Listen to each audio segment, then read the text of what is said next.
shows a good society, or shows a good democratic society, when you have a very high level of political literacy, and we have very low. We're at a very low level in this country at the moment, where you've got most people going through the educational system that have never been taught, the difference between an MP and a councillor, for example. Simple things that we sort of see or think are obvious, they're not. People don't know what these things are, and they should, and they need to, because it's not just our right, but it's also our duty to engage in politics. And you can't tell people, oh, when you turn 18, you suddenly should have a light bulb turn on your head and say, oh, I know everything there is to know about politics, therefore I should be voting or engaging. No, it doesn't work like that. And if they don't see politics affecting them, why would they engage? Or they get frustrated, why would they vote or engage? They see it as pointless. That's why I think political literacy is so important. Yeah, because I know that it's been picked up in a lot of the schools that you've engaged with, and you can reach out to me to help you with that project like that. So, why do you think there is a need for it in the schools? Why do you think there's a need for it? There's a need for it for that very reason, is because, and especially with my generation and the ones below, is that we haven't seen politics in the same way as other previous generations have in Britain. Before that, if you go several generations back, you had the spill-off of the Second World War, you had the Second World. You saw how politics can change things for the very worst as well as for the better.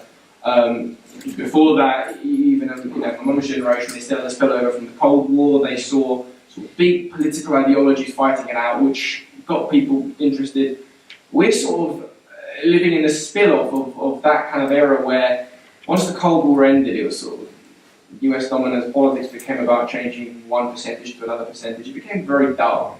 And you didn't see how politics affected you directly. You saw how it affected, different countries like Afghanistan, Iraq, foreign policies and so forth. But you saw it from the comfort of your own home. You didn't see how it affected you directly. So people took a massive step back from it. At least my generation did. Where it's like, well, it doesn't affect me anyway. No one's going to listen. Why should I care? Yeah. So I think it's now more important. It's always been important. You've got a lot of 40 and 50-year-olds that have no idea what's going on in politics. But this generation especially, I think, we need political literacy, because we need to be taught how the system works. We're not influenced, but taught the structures of how the system works. And it's funny you say it. And there's a huge demand for it as well. Yeah. It's not just... Listen, when I've gone into the schools and I teach them and show them about the power of political literacy, you can actually visibly see their minds working overtime. Like, oh my gosh, it's like it all starts to click. You can just see the pieces all starting to fall into place. And it's like they then become so aware of their surroundings. And I think in some ways it gives them a bit of fear, actually, to say, it's happening on my doorstep, it's happening even inside of me, and I don't even realise it. So it's interesting that, once they do really grasp it and become so aware of it, you see that change inside of them. So, power to you on that. I guess that leads me on to the next question, which I'd like to say is that, you've got no background in film, but you've decided to make a documentary. Tell us, it was A Million Men. Why and how did you make that happen? Why and how did you make that happen? What, the documentary? Yeah. The anonymous one? Yeah. As I said previously, sort of went through the processes, met with one of our writers, Patrick, who's now fully employed with me at shout out, and we just, he had a filming background. He was a student at the LFS at the time. I was a student at Brunel. And as we were doing more around journalism, writing more, this movement started cropping up of Anonymous.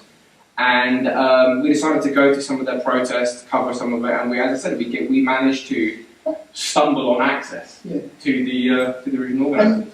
And when you came into contact with the MP and Russell Brand, was it difficult dealing with them, or were they were they accepting to you? Because I can imagine them thinking, who's this guy coming along? How did you manage that? Because I could, for you, it's a young producer coming up, you know, these big characters in business. How did you, you know, cope with that? I mean, it was, well, with Russell Brand, as I said, it was, he was at the event, just finished speaking. We managed to stop him as he was leaving and just exchanged details and emailed him, and then several, about a month or so later, he got back to us. And that was it, really. I mean, he stayed in contact, supported the film a little bit as well, did a little promo and so forth, and that was basically it. With Chloe Smith, it was a sort of ongoing, in some parts slightly terrifying process, in the sense that she, as I said, well, not her, but obviously her PA, got back to us when we emailed her and a load of other Conservative MPs, all of them rejected, saying we don't want to talk about this issue isn't something that we'd like to speak to. And she obviously, rather her PA, replied saying that, oh yeah, we'd be very keen to speak about this issue, etc. Not mentioning us, saying can you do this time and that, etc. So we arrived, we have 2 cameras on the bay, just wanted to make it look good, etc. And what we quickly realised when she came in, signed the release form and sat down for the interview, is that she didn't quite realise what the topic was about. And that became quite clear when she sort of started stumbling on some of the issues around Anonymous. She didn't actually know what the organisation was about, and sort of left really quickly afterwards from the room, leaving her coat there. The next, well, more horrifying bits to come. The next morning, we get an email from her PA and several calls. This is around 7 or 8 in the morning, demanding to see the document got us to sign this. So I answer and say, I mean, yeah, no, of course we'll send that over to you. It's just that it is 7:30 in the morning and I'm getting into the office at 9. And when I say office, I mean my uni room. So we send her over everything as standard, and she emails, not her PA, but Chloe Smith emails back saying that we weren't allowed to use the footage because we broke Ofcom regulations, and that if we were to use the footage, she would sue. Essentially, so this is obviously a Conservative Party MP. I'm a 22-year-old student, thinking, all right, this is something potentially quite serious. I was, and again, it was complete luck, because at the time, we did some stuff with The Guardian as well, so I had a connection with The Guardian journalist who put us in contact with a lawyer that works with The Guardian, and just to have a chat with him and see what he says. So I explained the conversation, and he essentially just started laughing. Basically saying that if that was anybody else, if there was any sort of media outlet like the Mail or the Sun or even us, you know, that issue would have been in the press the next day. And what he said was, ironically enough, the best thing that could possibly happen is that she would try and sue. Because the papers would have a field day and you'd get all the free press you ever want.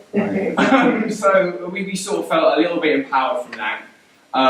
So he said, look, you've got nothing to worry about, it's just that because she didn't come across in the best possible light, she didn't have a clue what the interview's about, they're just trying to make sure that you don't end up using it, but you've got absolutely no problem.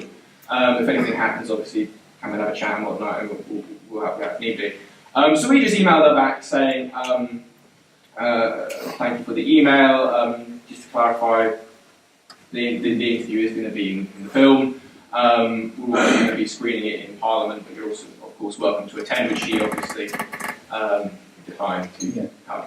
But that, I know we never spoke to her again from that, but it was a sort of a quite interesting morning that felt like the longest morning of my life. Okay, well, I'm going to round this interview up, but I'm going to end just by asking, you know, we're both in the business of empowering and inspiring young people. And I guess I'd like to ask you, what advice would you give to young producers wanting to make their own film? I would say, I know it sounds like everybody else is saying the same thing, but it is a matter of just following your passions and actually pushing ahead and doing it. Because often you get a lot of people that have potential ideas, but they think, oh, well, where's the money going to come from? Or will I get access? And so try it. If it doesn't work out, it doesn't work out, move on to the next one, but at least try it. Because otherwise, if you don't, you're going to have this nagging thing at the back of your head saying, well, what if I tried it? What if I did go out and do it.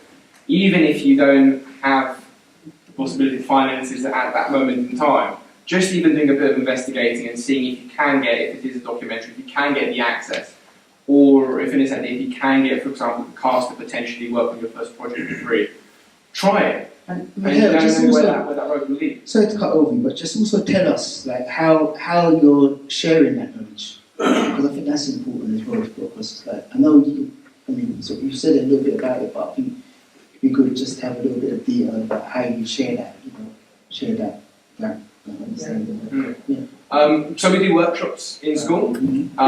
We do several ones on media literacy, ones on human rights, and ones on political literacy. So the political literacy one's dealing with that. The media literacy one does go around how we made our first documentary, as well as things around sort of media world and how we as young consumers can sort of look at the media webpage yourself, and so especially with sort of alternative facts craze and fake news craze and just the general sort of absurdities of Donald Trump, we find quite interesting. And on that note, we actually quite recently did an event at the US Embassy where we took sort of 8 schools, high schools, just over 80 kids. We brought them to the US Embassy to do a load of workshops and discuss media literacy. And what I found quite funny was that we had to pick sort of 4 mainstream media topics and then analyse sort of social media, new media and traditional media, how they're sort of covering it. And one of the topics that wasn't our suggestion was before climate change was off the cards, the US Embassy ended up suggesting climate change themselves, which I thought was quite funny considering I think it was the president, he wasn't president yet, but was going to get sworn in at the time. But it's just interesting how they show. So it's just a matter of asking and should get somewhere.